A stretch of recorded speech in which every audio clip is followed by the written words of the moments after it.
Dalam kampung Hanadom pergi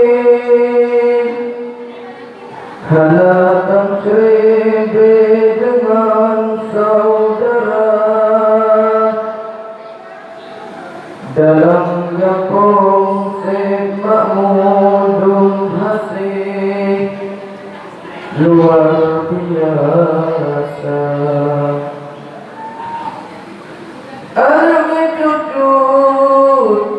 Jaban hantam pring sampai kepikir le orang tua akan senang hati di jabatan pring malam senja.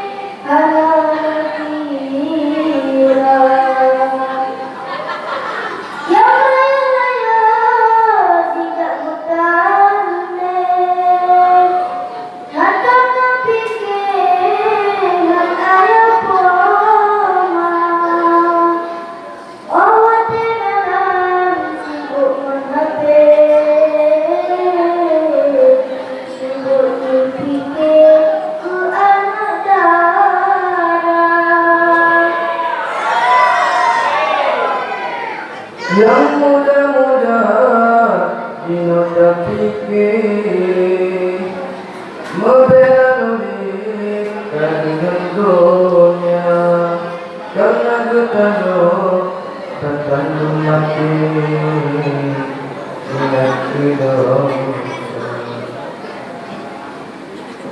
Awal dalam dan sakit hati tapi berpikir bergura-gura. Coba renung, coba fikir dan sampai jadi jalan ulama